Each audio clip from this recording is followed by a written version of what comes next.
Allahu Akbar. Kemudian dianjurkan mandi untuk sholat Id. Mandi. Orang Indonesia sebenarnya sih nggak usah disuruh mandi, bakal mandi insya Allah. Tapi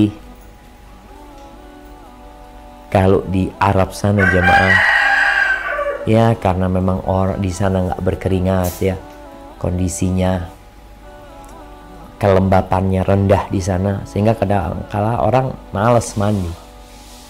Juga dulu air susah, maka kita hendaklah mandi, tapi mandi ibadah nih.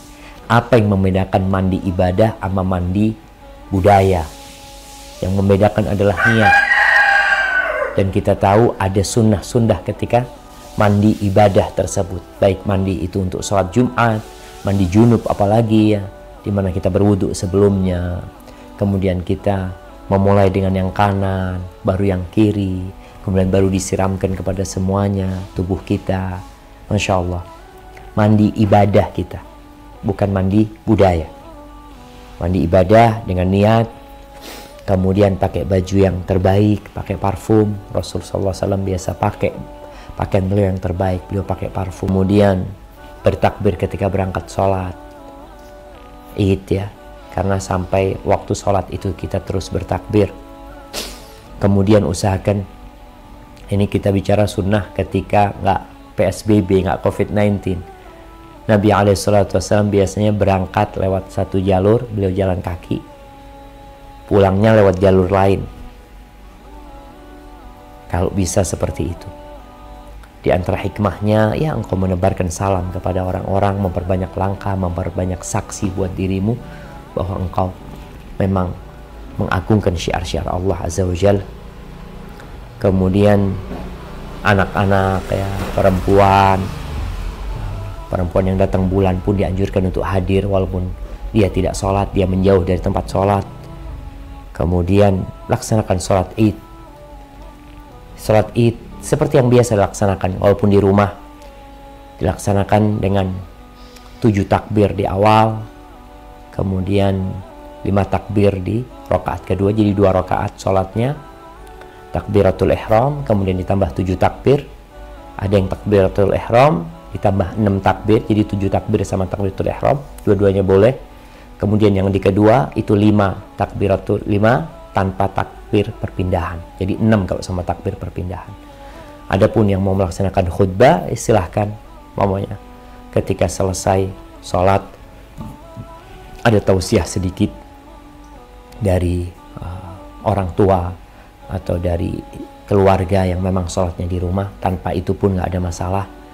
Kemudian ada satu hal yang dianjurkan sebelum sholat, makan. Dianjurkan makan kurma. Nabi SAW makan kurma itu witir jumlahnya. Ini hadis yang sahih yang menyebutkan tentang jumlah ganjil yang dikonsumsi Nabi SAW itu ketika mau berangkat sholat Id. Berbeda dengan sholat Idul Adha, dianjurkan kita tidak makan dan minum kecuali sampai menyembelih kurban kita dan makan dari hewan kurban kita. Adapun kalau Idul Fitri, maka dianjurkan kita untuk makan terlebih dahulu, usahakan beberapa butir kurma. Ingat jamaah, jaga ibadah kita jangan dirusak dengan kemaksiatan. Maka kita harus tahu larangan-larangan Allah yang terkadang masih terjadi ketika Idul Fitri. Berjabatan tangan.